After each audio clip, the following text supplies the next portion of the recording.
Los dos de ustedes en sus predicaciones mencionaron la psicología. Entonces tenemos varias, como referencia, algo en contra de la psicología. Nos recibimos varias preguntas de si vale la psicología cristiana, si existe la psicología cristiana.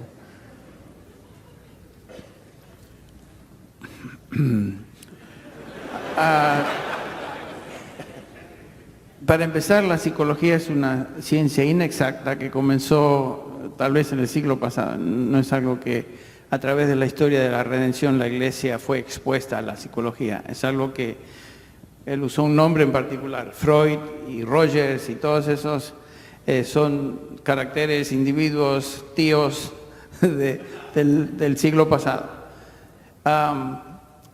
A menudo mi pregunta surge, ¿qué hubiera hecho Pablo si no hubiera tenido entrenamiento en psicología como hoy se pretende que un pastor debe ser entrenado en psicología para realmente poder aconsejar? Especialmente si es psicología cristiana. Mi pregunta es, ¿qué es eso? Porque es una mezcla de dos términos que no se... Psicología y cristianismo no creo que son compatibles. Entonces, la pregunta fue que si existe la psicología cristiana. Bueno, yo me atrevo a decir que no. Definitivamente no existe. ¿Amén? No, ilustrando lo que dijo Henry, cuando Pablo escribe 2 de Timoteo, su última epístola, ya por lo que vemos en Hechos 17, él obviamente estaba versado, conocía la filosofía griega, conocía a los poetas, porque cuando está ahí en el Areópago en Atenas cita ahí a dos, por lo menos. Él conocía ya en la época de Pablo, cuando escribe 2 de Timoteo, ya había pasado la época dorada de Grecia, Sócrates, Platón, Aristóteles, lo que para nosotros sería, digamos, esos habrían sido sus psicólogos, sus expertos en filosofías e ideologías de conducta humana de ese entonces. Sin embargo, le dice claramente a Timoteo, 2 de Timoteo 3:15 hasta el final del 4, que la palabra de Dios es suficiente para salvar, lo acabamos de citar, es suficiente para hacerte sabio para la salvación, y luego toda la Escritura es inspirada por Dios, útil, y después para enseñar, redarguir, corregir, instruir en justicia, a fin de que el hombre de Dios sea perfecto, enteramente preparado para toda buena obra. No le dije, por cierto, Timoteo, ahí sazónalo con un poquito de Aristóteles, o métele ahí a Platón, ¿te acuerdas ahí los cursitos que te di?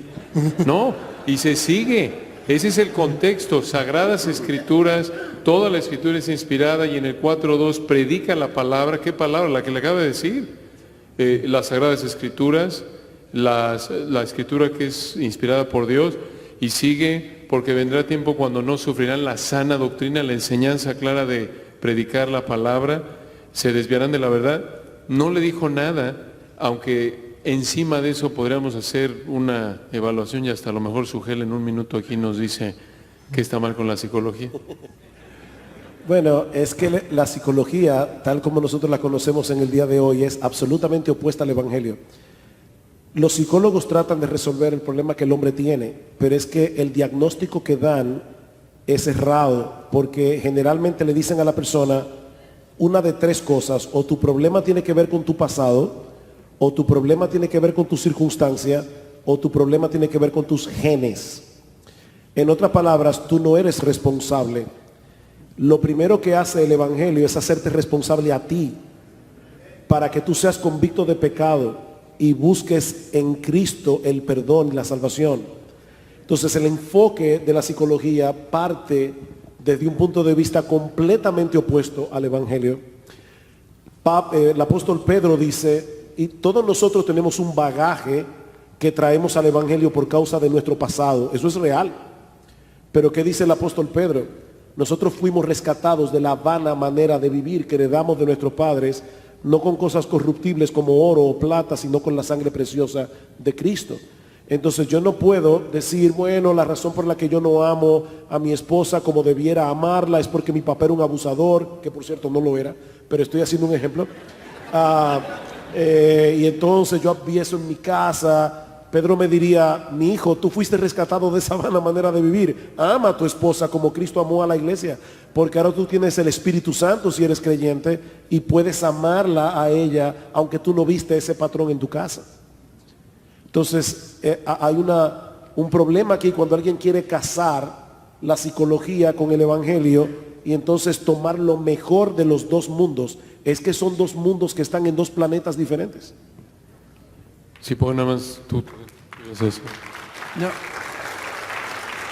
No, hay algunos problemas que pudieran presentar manifestaciones de tipo desorden psicológico, pero el origen y la situación es un desbalance hormonal o algo químico en el cuerpo, y por eso nosotros vamos al doctor, al médico, que nos haga un examen sanguíneo para ver dónde estamos y qué problemas tenemos.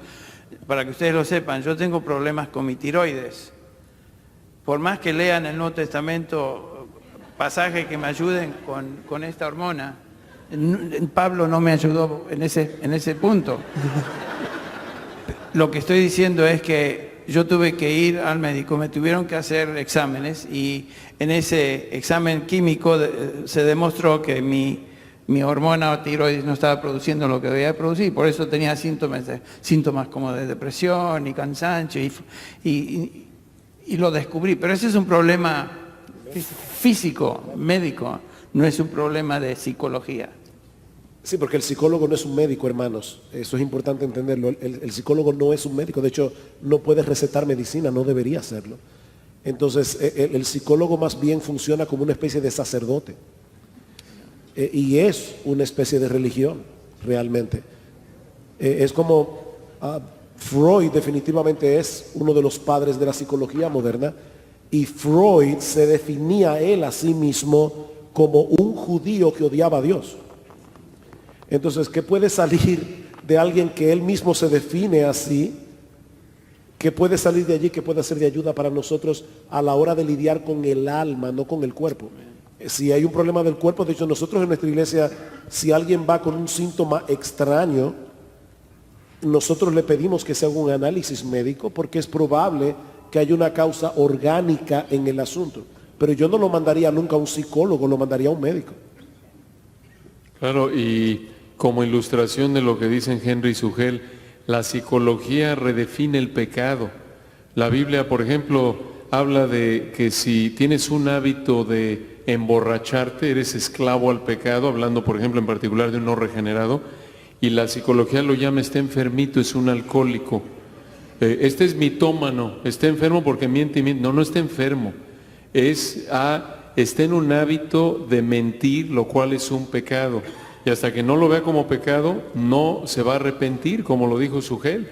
Y solo el Evangelio libera de la esclavitud al pecado. Es el único medio que Dios usa para transformar a la persona, hacerlo nacer de nuevo, mientras que las ideas psicológicas meramente cambian la conducta externa, pero no transforman el alma, no dan vida. Solo Dios a través de su palabra produce nuevas criaturas. Y perdona, Josías, pero es que este tema es tan importante. Le ponen etiquetas a las personas que los ayudan a lidiar con su culpa de una manera incorrecta. Por ejemplo, vamos a suponer que yo pudiera sacar a Saúl de la Biblia y se lo llevo a un psiquiatra o a un psicólogo y le digo, mira, este individuo cree que su hijo está conspirando contra él.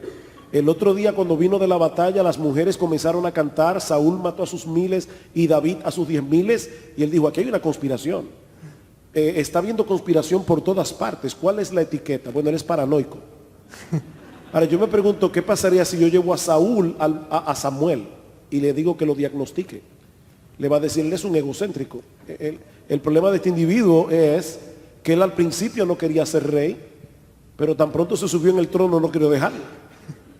Entonces el problema aquí es su pecado de egocentrismo y de megalomanía, lo que ha llevado a este hombre a ese punto. Entonces las etiquetas son muy engañosas en ese sentido. Viviendo como entre los espacios de las diferentes preguntas, parece que algunos ven la psicología como algo extra bíblica, como la matemática, la medicina, sin entender de que, o sea, la matemática está tratando con temas que a lo mejor la Biblia no trata de manera específica, mientras que la psicología está tratando de contestar la misma pregunta, pero con una respuesta muy diferente. Por eso está atacando la suficiencia de las Escrituras, diciendo, necesitas la Biblia y algo más. Ahora, perdón, por si acaso hay algún psicólogo aquí. Yo creo que la psicología puede tener lugar en el sentido, por ejemplo, hay test que te ayudan a determinar cuál es tu vocación, porque toman en cuenta ya patrones que te ayudan a ver cosas de ese tipo, pero no a lidiar con los problemas del alma. Son dos cosas diferentes. Sí, como anécdota de lo que mencionas de quitar la culpa de la gente, tuve el gusto de trabajar como capellán en el Hospital General de Los Ángeles por 5 años y entonces trabajaba de cerca con muchos psicólogos, obviamente allí. Y cómo me daba tristeza de que, o sea, hay una persona que siente culpable por su pecado, está enfrentando la muerte y su conciencia le está picando y el psicólogo va allí y le enseña a calmar, a callar su conciencia, pero sin Cristo. Eso es condenar a la gente porque el único mensaje que salva es el Evangelio.